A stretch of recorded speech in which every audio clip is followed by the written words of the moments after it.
গোটা বিশ্বের মানুষের জন্য মানবতার কল্যাণের আধার করে পাঠিয়েছেন।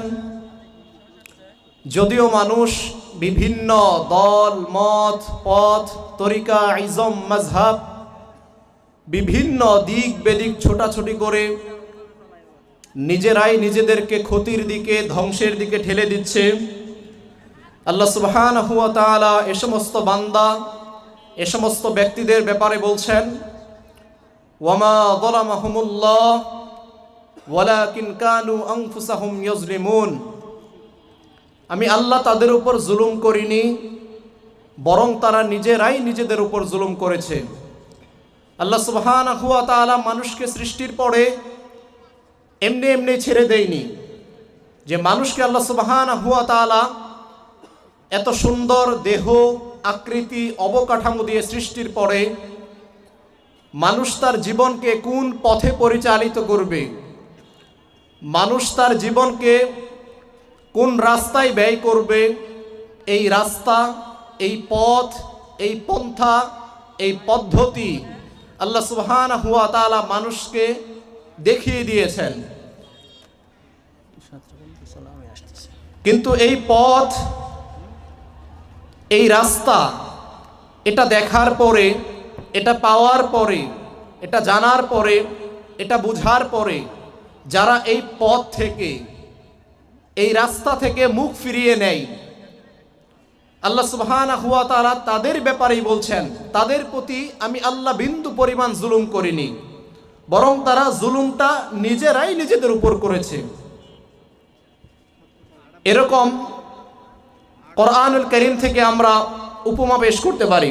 আল্লাহ সুবহানাহু ওয়া তাআলা কোরআনুল কারীমে সূরা দাহরের শুরুতেই বলছেন, আল্লাহ রাব্বুল আলামিন বলছেন, হাল আতা আলাল ইনসানি হিনুম মিনাদ দাহরি লাম ইয়াকুন শাইআম মাযকুরা।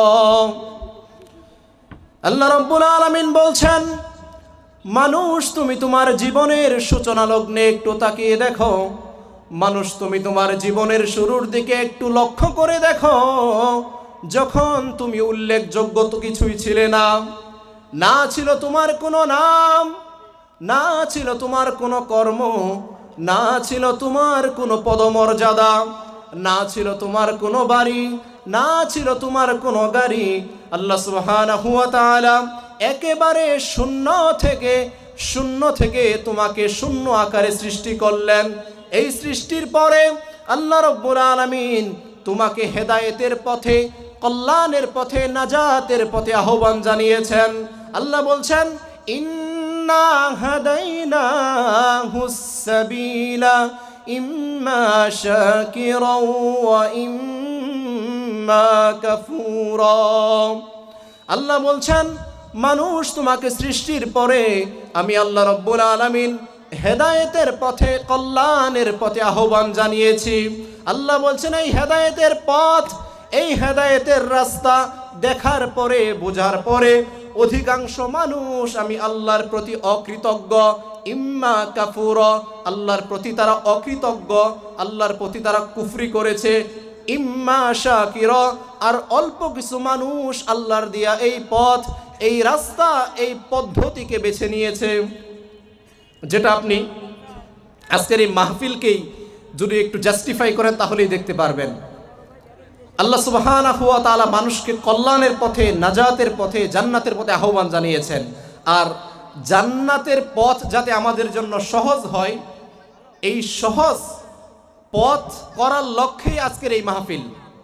মানুষ যেন এখান থেকে জান্নাতের পথ কিভাবে সহজ হয়, জান্নাতে কিভাবে সহজেই যাওয়া যাবে, কোন পথে চললে জান্নাতে যেতে পারবো, এই পথ এই পন্থা বুঝানোর জন্য জানানোর জন্যই আজকের এই মাহফিল। কিন্তু বাস্তবতা কি? বাস্তবতা হচ্ছে অধিকাংশ মানুষ আজকে এই জালসার প্যান্ডেল থেকে দূরে।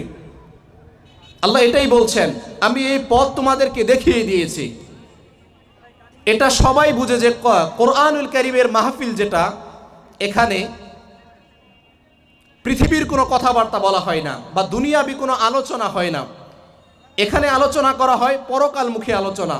এখান থেকে মানুষ কিভাবে দিন ধর্ম সম্পর্কে জানবে এবং মানুষ তার ধর্মকে কিভাবে পালন করবে, এটা শিখার জন্যই আজকের এই মাহফিলের আয়োজন করা। কিন্তু অধিকাংশ মানুষের চরিত্র হচ্ছে এমন যে অধিকাংশ মানুষই আজকের এই দিন থেকে, ধর্ম থেকে, এই পথ থেকে মুখ ফিরিয়ে নিয়েছে।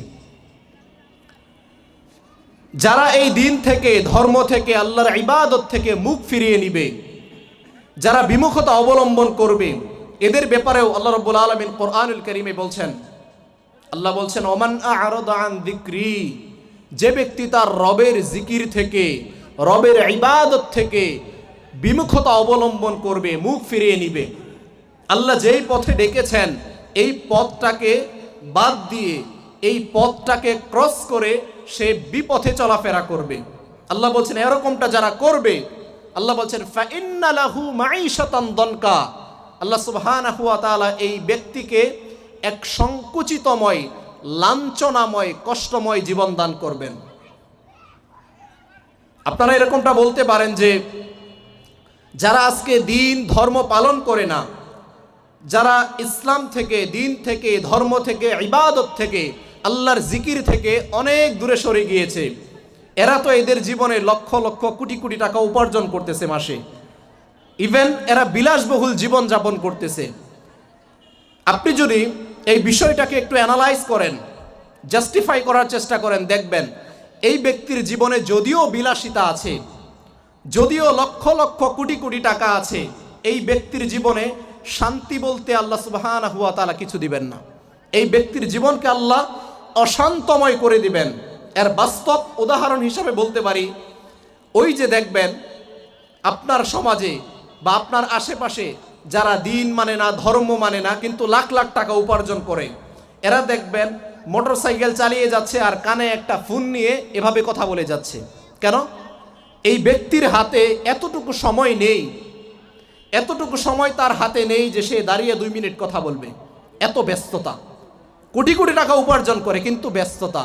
এই ব্যস্ততা দিয়ে আল্লাহ সুবহানাহু ওয়া তাআলা বলছেন তার জীবনকে আমি লাঞ্ছনাময়, কষ্টময় করে দিব। কেননা অন্তরের যে প্রশান্তি, অন্তরের যে শান্তি, এটা শুধুমাত্র আল্লাহ সুবহানাহু ওয়া তাআলার ইবাদতের মাধ্যমেই ঘটে। আপনার আত্মার যে প্রশান্তি, এটা শুধুমাত্র আপনি আল্লাহর ইবাদতের মাধ্যমেই পাবেন। এই বস্তুবাদী জীবন ব্যবস্থা দিয়ে আপনি রবের ইবাদতের যে শান্তি, প্রশান্তি, আত্মার শান্তি, এটা পাবেন না, কখনো পাবেন না। কোটি কোটি টাকা দিয়েও আপনি এই শান্তি কিনতে পারবেন না, যে শান্তি আপনি রবের ইবাদতের মাধ্যমে পাবেন। এটাই আল্লাহ বলছেন ওমান আ'রাদা আন যিকরি, যারা তার রবের জিকির থেকে মুখ ফিরিয়ে নিয়েছে, বিমুখতা অবলম্বন করেছে। এই যে এটা বাস্তবিক বলতে পারেন উদাহরণ, যারা এদিক সেদিক ঘোরাফেরা করতেছে, এদের কানে কোরআনের ধ্বনি পৌঁছতেছে, অথচ এদের কাছে ইতিপূর্বেও এরকম মেসেজ পৌঁছেছে যে যেখানে কোরআনের কথা বলা হয়, যেখানে আল্লাহর কিতাবের কথা বলা হয়, দ্বীনের কথা বলা হয়, ধর্মের কথা বলা হয়, সে সমস্ত জায়গাতে তোমরা হট্টগোল করো না। কিন্তু বাস্তবতা কি? বাস্তবতা তাই, আপনি এখানে যে কয়টা মানুষ পাবেন, বাহিরে গিয়ে দেখবেন এর চাইতে আরো হাজার হাজার বেশি মানুষ। এটাই বাস্তবতা। কিন্তু এরাও মুসলিম, বা এদের কাছে এই মেসেজ পৌঁছেছে যে কোরআনের কথা যেখানে হয় সেখানে হট্টগোল করা যাবে না, কোরআনের কথা যেখানে হয়, দ্বীনের, ধর্মের কথা যেখানে হয়, এখানে হট্টগোল করা, খেলতামাশা করা, কথাবার্তা বলা, অনর্থক আড্ডায় লিপ্ত থাকা, এটা হচ্ছে আবু জাহেলদের বৈশিষ্ট্য, তাই না? কারণ মুহাম্মদ সাল্লাল্লাহু আলাইহি ওয়াসাল্লাম যখন কোরআন তেলাওয়াত করতেন, তখন মক্কার যে মুশরিক, তাদের বক্তব্য ছিল যে মুহাম্মদ যখন কোরআন তেলাওয়াত করে, কোরআন পড়ে, তখন তোমরা হট্টগোল করো, চেঁচামেচি করো। এটা ছিল মক্কার মুশরিকদের বৈশিষ্ট্য। কিন্তু আজকে অধিকাংশ মুসলিমদের চরিত্র এটা, যে দ্বীনের কথা বলা হয়, ধর্মের কথা বলা হয়, এখানে এদিকে মানুষ ভ্রুক্ষেপ করে না, এদিকে মানুষ ভ্রুক্ষেপ করতে চায় না। আর অধিকাংশ মানুষ দেখবেন বসে থাকে যে প্রধান আলোচক কখন আসবে সেই আলোচনা শুনবে। সুবহানাল্লাহ, এটা কি মুসলিম চরিত্রের অবস্থা এমন হওয়ার কথা ছিল? মুসলিমরা তো যেখানেই আল্লাহর কথা বলা হবে, যেই ব্যক্তির মুখ দিয়ে আল্লাহর কথা বলা হবে, আল্লাহর দ্বীনের কথা বলা হবে, ধর্মের কথা বলা হবে, কোরআন থেকে কথা বলা হবে, তারা সেটাকেই মনোযোগ সহকারে শ্রবণ করবে। এটা তো মুসলিমদের চরিত্র হওয়ার কথা ছিল। কিন্তু অধিকাংশ মুসলিমদের চরিত্র এটা যে দ্বীনের কথা বলা হয়, ধর্মের কথা বলা হয়, সেদিকে তারা ভ্রুক্ষেপ করে না। আর এদের মধ্যে এক শ্রেণীর মানুষ আছে যারা আশায় থাকে প্রধান আলোচক কখন আলোচনা করবে। সুবহানাল্লাহ। প্রধান আলোচক কোরআন এবং হাদিস থেকে কথা বলে, ধর্মের কথা বলে, আর বাকি যারা কথা বলে এরা কি নিজেদের মতাদর্শের কথা বলে, নিজেদের মন মর্জি মতো কথা বলে? সুবহানাল্লাহ। কাজেই যে সমস্ত মুসলিম ভাইয়েরা আপনারা জালসার উদ্দেশ্যে আমাদের এই এলাকায় অবস্থান করেছেন, আপনাদের কাছে উদারত আহ্বান থাকবে, আপনারা ওই আবু জাহেল আবুল আহাবের চরিত্র অনুসরণ করিয়েন না। আপনারা কোরআনের এই মাহফিলকে অর্থাৎ কোরআনকে, দিনকে, ধর্মকে মূল্যায়ন করার চেষ্টা করুন। এটা আপনাদের কাছে আমার উদারত আহ্বান থাকবে। আমি মনে করব না আজকে এই মাহফিলের চাইতে উত্তম কোনো কাজ আপনার সেই দোকানপাটে থাকতে পারে। আজকের এই কোরআনের মাহফিলের চাইতে আপনার ওই পরিবারটা আপনার কাছে বড় হতে পারে। আজকের এই কোরআনের মাহফিলের চাইতে আপনার ওই যে বন্ধু বান্ধবের সাথে আড্ডাবাজি এটা বড় হতে পারে, কখনো হতে পারে না।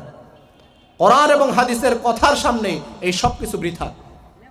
কাজেই আজকের এই কোরআনের মাহফিলকে মূল্যায়ন করার চেষ্টা করুন। আপনাদের যত ব্যস্ততা আছে আপনারা অতি শীঘ্রই সেরে কোরআনের মাহফিলে চলে আসুন। এটা আপনাদের কাছে আমার উদারত আহ্বান থাকবে। দেখেন, যাদের কথা বলছিলাম, যারা এই দিন থেকে, ধর্ম থেকে, আল্লাহ থেকে, আল্লাহর ইবাদত থেকে বিমুখতা অবলম্বন করবে, নিজেদের মন মর্জি মতো জীবনকে পরিচালনা করবে, আল্লাহ বলছেন তাদের জীবনটা হবে সংকুচিতময়, লাঞ্ছনাময়, কষ্টময়। এটা হচ্ছে দুনিয়ার জীবন। পরকালে এদের অবস্থান কোথায় হবে? আল্লাহ বলছেন ইয়াউমাল কিয়ামাতি আমা, কিয়ামতের দিন, কিয়ামত দিবসে, বিচার দিবসে আমি আল্লাহ এদের দৃষ্টি শক্তিকে, চোখের যে শক্তি জ্যোতি আছে, আমি আল্লাহ এটা কেড়ে নিব। এরা কিয়ামতের ময়দানে অন্ধ অবস্থায় দাঁড়াবে। তারা আল্লাহর কাছে বলবে ক্বালা রব্বি, হে আমার রব, লিমা হাশারতানি আমা, আপনি আমাকে কেন অন্ধ করলেন? আপনি কেন আমার দৃষ্টিশক্তি কেড়ে নিলেন? অথচ দুনিয়ার জীবনে আমি দৃষ্টিশক্তি সম্পন্ন ছিলাম, দুনিয়াতে তো সব কিছু দেখতে পেতাম, আজকে আপনি আমার দৃষ্টিশক্তি কেন কেড়ে নিলেন?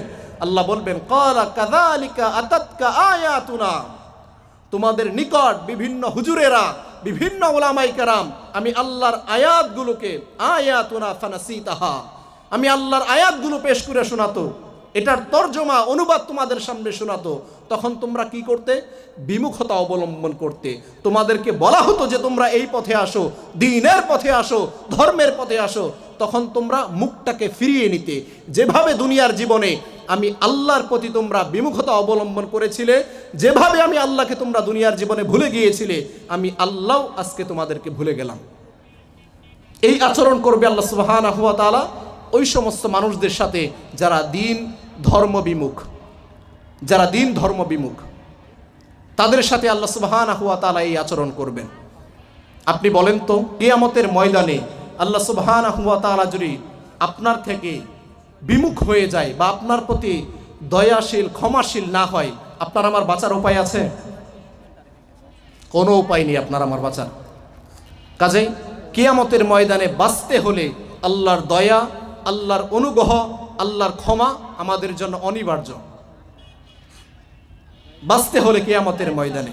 কিন্তু কিয়ামতের ময়দানে আল্লাহ তাদের সাথে ক্ষমাশীল আচরণ করবেন না বা তাদের প্রতি ক্ষমাশীল, দয়াশীল হবেন না যারা আজকে দিন ধর্ম বিমুখ, যারা ইসলামকে মানার চেষ্টা করে না, ইসলামকে বোঝার চেষ্টা করে না, বা যারা ইসলাম যতটুকু বুঝে এটা পালন করার চেষ্টা করে না, বুঝ পর্যন্তই রেখে দেয়। তাদের সাথে এই আচরণ আল্লাহ সুবহানাহু ওয়া তাআলা করবেন। এজন্যই যারা আজকে দিন ধর্ম বিমুখ, ধর্ম থেকে, কোরআন থেকে, ইসলাম থেকে মুখ ফিরিয়ে নিয়েছেন, পরকালীন জীবন আপনাদের জন্য লাঞ্ছনাময় হবে। এটা আল্লাহ আমাদেরকে অগ্রিম মেসেজ দিয়ে দিয়েছেন। বাঁচার পথ একটাই, কিয়ামতের ময়দানে আল্লাহ সুবহানাহু ওয়া তাআলা আমাদের প্রতি ক্ষমাশীল বা দয়াশীল যেই কাজগুলো করলে হবে, সেই কাজগুলো দুনিয়ার জীবনেই করতে হবে। এজন্য আলী রাদিয়াল্লাহু আনহু বলতেন যে তোমরা আজকে আমল করে নাও, কারণ কিয়ামতের ময়দানে তোমাদের কাছ থেকে হিসাব নেওয়া হবে, আমলের সুযোগ দেওয়া হবে না, ইবাদত করার কোনো সুযোগ দেওয়া হবে না। আজকেই তোমরা আমল করে নাও। রাসূলুল্লাহ সাল্লাল্লাহু আলাইহি ওয়াসাল্লাম বলছেন বাদিরু বিল আমালি ফিতানান কাকাইতুল লাইলি মুদলিমা, ফিতনা আসার পূর্বেই মানুষ তোমরা আমল করে নিজেদের সম্মানকে, নিজেদের মর্যাদাকে বৃদ্ধি করে নাও ফিতনা আসার পূর্বে। অলরেডি পৃথিবীতে এমন ফিতনা এসে গেছে বা এমন ফিতনা চলে এসেছে, যেই ফিতনায় জর্জরিত হয়ে আজকে আমরা দিন ধর্ম বিমুখ হয়ে গিয়েছি। যেই ফিতনায় আসক্ত হয়ে বা যেই ফিতনায় পড়ে গিয়ে আমরা দিন ধর্ম বিমুখ হয়ে গিয়েছি। আপনি এমন কোনো সাইট বা এমন কোনো জায়গা, এমন কোনো অপশন খুঁজে পাবেন না যেখানে ফিতনা নেই। প্রত্যেকটা সেক্টরে সেক্টরে ফিতনা, যান প্রত্যেকটা সেক্টরে ফিতনা। রাসূলুল্লাহ সাল্লাল্লাহু আলাইহি ওয়াসাল্লামের যুগে ফিতনা বিহীন যে যুগ ছিল সেই যুগ আর নেই। যুগটা হচ্ছে কিয়ামতের পূর্ব মুহূর্ত, ফিতনায় জর্জরিত। এজন্য রাসূলুল্লাহ সাল্লাল্লাহু আলাইহি ওয়াসাল্লাম বলছেন, রাতের আধারের মতো পৃথিবীতে ফিতনা আসার পূর্বেই মানুষ তোমরা বেশি বেশি রবের ইবাদত করে নিজেদের মর্যাদাকে, নিজেদের স্থানকে আর উপরের দিকে নিয়ে যাও। ফিতনা আসার পূর্বেই ফিতনা পৃথিবীতে চলে এসেছে। ফিতনা ইতিপূর্বে এসেছিল একটা করোনার মাধ্যমে। করোনার ব্যাপারটা আপনাকে বলি। করোনা যখন চলে এসেছিল তখন কিন্তু প্রত্যেকটা মসজিদে তালা ঝুলে গিয়েছিল। তালা ঝুলে যায়নি? প্রত্যেকটা মসজিদে তালা ঝুলে গিয়েছিল। আপনি রবের ইবাদত করবেন, আপনার প্রতিপালকের ইবাদত করবেন মসজিদে গিয়ে, আল্লাহর ঘরে গিয়ে, সেখানেও আপনাকে যাইতে দেওয়া হয় নাই। আপনার কি মনে হয় না এটা ফিতনা? মনে হয় না এটা ফিতনা? করোনাকালীন সময় হজ বন্ধ হয়ে যায়নি? হজ তো বন্ধ হয়ে গিয়েছিল। এটা কি ফিতনা নয়? আপনি আপনার রবের প্রতিপালকের ইবাদত করবেন, এটা আপনাকে করতে দিচ্ছে না এই পৃথিবী। এই ফিতনাময় সমাজ, এই ফিতনাময় জামান আপনাকে করতে দিচ্ছে না। এর চাইতে বড় ফিতনা কি হতে পারে বলেন? এর চাইতে বড় ফিতনা হতে পারে না। আপনি আশায় থাকেন না যে এই পৃথিবী ফিতনা মুক্ত হবে, আপনি তখন ইবাদত করবেন। এই পৃথিবী আরো ফিতনার দিকেই জর্জরিত হচ্ছে, ফিতনার দিকে এগিয়ে যাচ্ছে। আপনার দিন যত যাবে আপনি ফিতনায় জর্জরিত হবেন। আল্লাহ থেকে, দিন থেকে, ধর্ম থেকে এই ফিতনা আপনাকে দূরে সরিয়ে দিবে, দূরে সরিয়ে দিবে। আপনি আপনার রবের নিকট পৌঁছানো পর্যন্ত, পৌঁছানো এই ফিতনাময় সমাজ আপনাকে পৌঁছাতে দিবে না, দিবে না ফিতনাময় এই সমাজ। কাজেই রাসূলুল্লাহ সাল্লাল্লাহু আলাইহি ওয়াসাল্লামের কথা হচ্ছে, তোমরা ফিতনা আসার পূর্বে ইবাদত করে নাও। যতটুকু ফিতনা এসেছে বা যতটুকু অপরচুনিটি, সুযোগ আমরা পাচ্ছি, এই সুযোগকে আমরা কাজে লাগাই, কাজে লাগাই। আরে আপনি আমি তো নিয়ত করে বসে আছি যে আমরা যাদের 20 বছর 40 বছর বয়স, তারা ভাবতেছে আরো 50 বছর 60 বছর এরকম বাঁচবো। শেষ মুহূর্তে ইবাদত করে নিজেকে তাকওয়াশীল সালেহিন নেককার বান্দা হিসাবে তারপর মৃত্যুবরণ করবো। সুবহানাল্লাহ। কিন্তু আল্লাহর কথা কি জানেন? আল্লাহ বলছেন, বান্দা তুমি তো বাঁচতে চাচ্ছ, তুমি তো ভাবতেছো মৃত্যু থেকে পলায়ন করে তুমি এই পৃথিবীর বুকে বেঁচে যাবে। আল্লাহ বলছেন, আমি এই পৃথিবীটাকেই ধ্বংস করে দিব। আল্লাহ যেহেতু পৃথিবী ধ্বংস করে দিবেন, আপনি থাকবেন কোথায় বলেন? আপনার থাকার কোনো সুযোগ নেই, আপনার আমার কোনো সুযোগ নেই থাকার, যেহেতু পৃথিবী আল্লাহ সুবহানাহু ওয়া তাআলা ধ্বংস করে নেবেন। কাজেই আমাদের উচিত হচ্ছে আমরা যতটুকু সময় অপচয় করেছি, ইতিপূর্বের যে সময়গুলো আমরা বিভিন্ন রাস্তায় বিভিন্ন অনাচার কাজে লিপ্ত হয়ে সময়গুলোকে অপচয় করেছি, আমাদের উচিত হবে যেটুকু সময় আমরা পাই, এইটুকু সময় যেন আমরা রবের ইবাদতে মগ্ন থেকে আল্লাহ সুবহানাহু ওয়া তাআলার দ্বীনের উপর প্রতিষ্ঠিত থাকতে পারি। আল্লাহ সুবহানাহু ওয়া তাআলা যেন সেই তৌফিক দান করেন আমাদের। আল্লাহুম্মা আমিন। সম্মানিত এলাকাবাসী, আপনাদেরকে বারবার অনুরোধ করতেছি, আপনারা আমাদের কথার দিকে কোনো ভ্রুক্ষেপ করতেছেন না। দেখেন, এখানে কোরআনের কথা বলা হচ্ছে, এর চাইতে উত্তম জায়গা নেই। অত্র এই এলাকার মাঝে এর চাইতে উত্তম কোনো জায়গা নেই। কিন্তু যারা আজকে এই কোরআনের মাহফিলকে উপেক্ষা করে বিভিন্ন দিকে ঝুঁকে আছেন, বিভিন্নভাবে অনাচার কাজে লিপ্ত আছেন, আপনাকে আমি উদারতভাবে আহ্বান করব, সেগুলোকে প্রত্যাখ্যান করুন।